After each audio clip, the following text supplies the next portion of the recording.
Halo, selamat pagi anak-anak ibu. Selamat berjumpa kembali dalam pelajaran sosiologi. Apa kabar kalian? Semoga kalian tetap sehat dan tetap semangat melaksanakan pembelajaran daring. Ingat, jangan lupa untuk selalu berdoa sebelum melakukan aktivitas, agar apapun aktivitasmu selalu mendapat perlindungan dari Tuhan Yang Maha Kuasa. Hari ini kita akan membahas mengenai bentuk-bentuk globalisasi. Bentuk-bentuk globalisasi saat ini sudah sangat mendunia dan mempengaruhi berbagai bidang. Ada bidang budaya, bidang komunikasi, bidang ekonomi, bidang transportasi, dan bidang politik yang akan kita bahas dari pengaruh globalisasi tersebut. Bukalah buku kamu halaman 85 sampai 87 untuk mendampingi video pembelajaran yang Ibu tampilkan hari ini. Setelah kamu melihat video pembelajaran yang Ibu tampilkan, Ibu berharap ada beberapa hal yang harus sudah kamu bisa lakukan sebagai tujuan pembelajaran kita pada hari ini. Yang pertama, kamu harus mampu menunjukkan hal-hal yang terdampak globalisasi di bidang budaya. Kamu harus mampu mencari apa sih pengaruh globalisasi di bidang komunikasi terhadap hubungan internasional antar negara. Kamu harus mampu juga menunjukkan contoh-contoh pengaruh globalisasi di bidang ekonomi, dan yang terakhir kamu harus mampu menjelaskan peningkatan globalisasi di bidang politik. Mari kita mulai pembahasan bidang-bidang yang dipengaruhi pada era globalisasi. Yang pertama kita bahas adalah bidang budaya. Untuk bidang budaya, salah satu aspek yang dipengaruhi adalah norma. Seperti yang pernah kamu pelajari di kelas sebelumnya, norma adalah aturan yang sifatnya nyata. Norma ini dibentuk dalam suatu kelompok masyarakat di mana masyarakat harus patuh. Apabila mereka melanggar norma, maka mereka akan mendapatkan sanksi. Saat ini terjadi perubahan norma di berbagai belahan bumi karena adanya pengaruh era globalisasi. Ibu contohkan saja di negara-negara berkembang, aturan atau hak-hak wanita itu pada umumnya tidak begitu tegas hukumnya. Tapi di negara maju, hak-hak ajasi untuk wanita itu sudah setara dengan apa yang dimiliki oleh kelompok laki-laki atau pria. Dengan adanya era globalisasi, mulailah perkembangan norma di negara-negara berkembang. Saat ini, wanita-wanita, perempuan-perempuan di negara-negara berkembang sudah mulai sederajat dengan kelompok laki-laki. Bidang budaya yang lainnya yang dipengaruhi adalah nilai. Nilai itu adalah aturan yang berlaku di masyarakat tapi sifatnya tidak nyata. Itu terjadi dalam suatu kelompok masyarakat. Dalam ilustrasi ini, Ibu tampilkan bagaimana manusia sekarang sudah terjebak secara ekonomi dengan uang. Dulu ketika melakukan aktivitas untuk kegiatan sosial, orang-orang mau bekerja bersama-sama, saling bergotong royong. Saat ini orang sudah memikirkan apapun tindakan yang mereka lakukan harus bernilai ekonomis. Artinya ketika mereka melakukan sesuatu, mereka mengharapkan imbalan. Itulah perubahan nilai yang terjadi di bidang budaya pada era globalisasi. Lalu aspek gaya hidup. Dengan munculnya media-media sosial, mulailah terjadi perubahan gaya hidup, di mana orang-orang sudah mulai bersifat konsumtif dan bangga dengan sesuatu yang kelihatannya mewah atau wah. Dan itu terimbas kepada orang-orang yang melihat media-media sosial untuk meniru gaya hidup tersebut. Jadi peralihan perilaku budaya itu juga bisa terjadi antar negara. Misalnya ada orang-orang asing yang berkunjung ke Indonesia, mereka belajar tentang budaya Indonesia.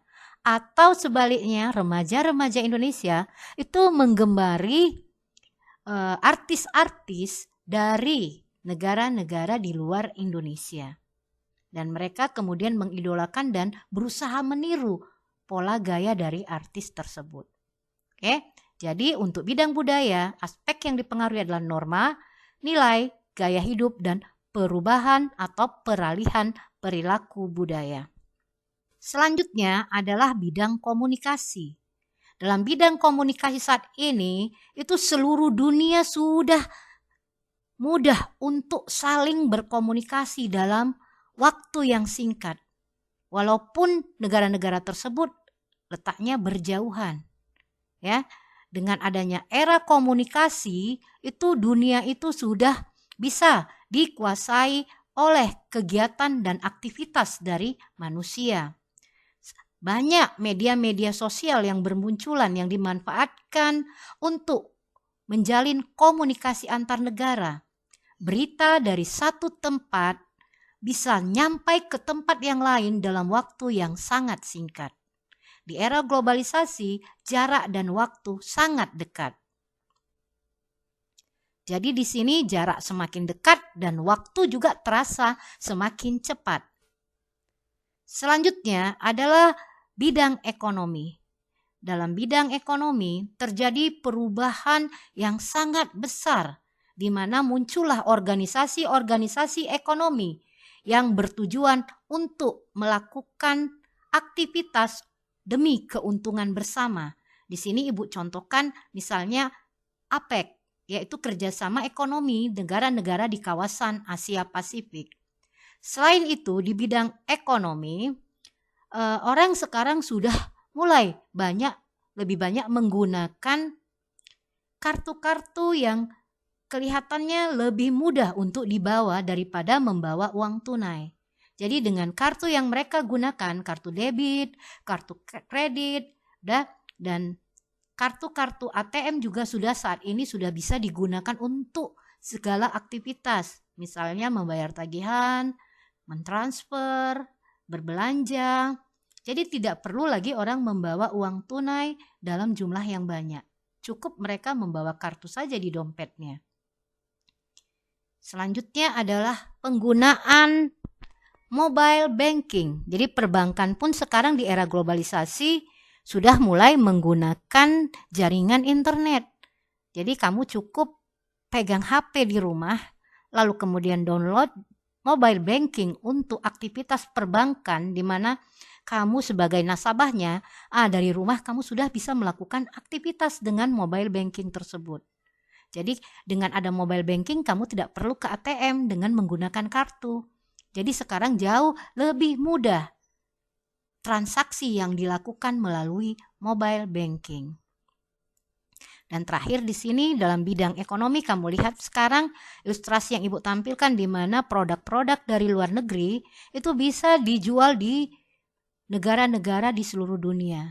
Jadi di sana terjadi penyebaran perdagangan secara internasional dengan produk-produk yang diminati oleh masyarakat.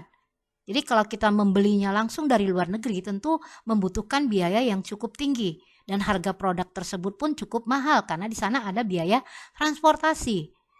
Sekarang produk-produk tersebut sudah membuka cabang-cabangnya di seluruh dunia.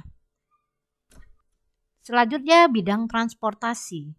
Di bidang transportasi darat, kamu lihat bagaimana canggihnya teknologi. Dibangunnya jalan tol yang menghubungkan antar wilayah dengan jarak yang jauh. Ada kereta api super cepat. Di bidang transportasi laut, perdagangan sudah lebih mudah dengan membawa barang-barang dalam jumlah yang banyak dan juga lebih aman. Dan di bidang transportasi udara, perjalanan ke angkasa luar itu sudah bukan lagi merupakan hal yang aneh.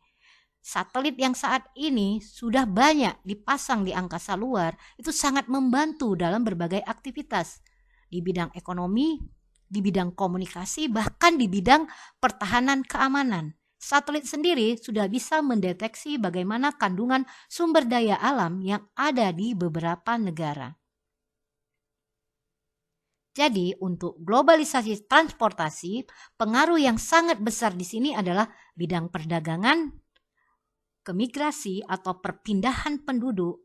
Dengan begitu adanya penyebaran budaya dan dengan adanya bidang transportasi lebih mudah melakukan penelitian-penelitian untuk membuka rahasia-rahasia alam yang sebelumnya tidak bisa ditemukan. Di bidang politik itu muncullah organisasi-organisasi.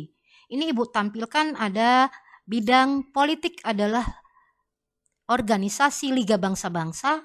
Liga Bangsa-Bangsa ini organisasi pertama dunia, tapi kelompoknya yang tergabung di dalamnya adalah orang-orang Eropa.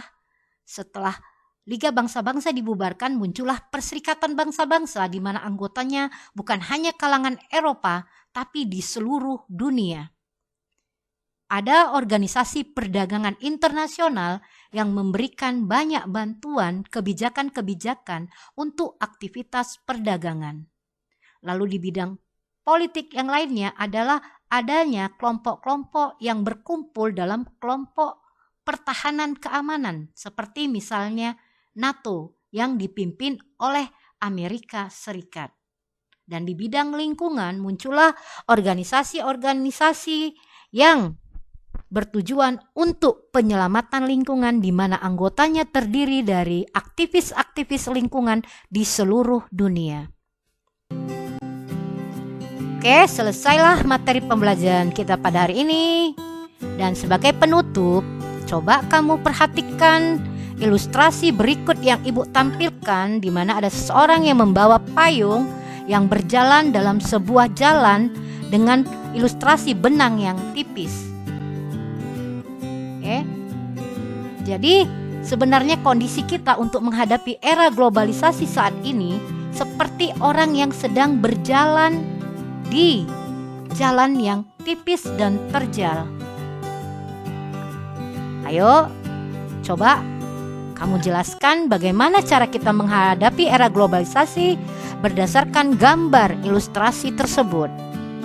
Jawaban kamu nanti Ibu tempatkan dalam suatu kesimpulan di classwork. Untuk pertemuan minggu depan, kita akan mencatat materi pembelajaran pada hari ini. Jangan lupa, setelah video ini kamu lihat, kamu boleh mengajukan pertanyaan-pertanyaan yang berhubungan dengan materi pelajaran kita hari ini untuk semakin membuka wawasan kamu. Dan kerjakanlah kesimpulan dari gambar yang Ibu tampilkan. Terima kasih untuk sudah memperhatikan pelajaran pada hari ini dan sampai jumpa pada pertemuan berikutnya.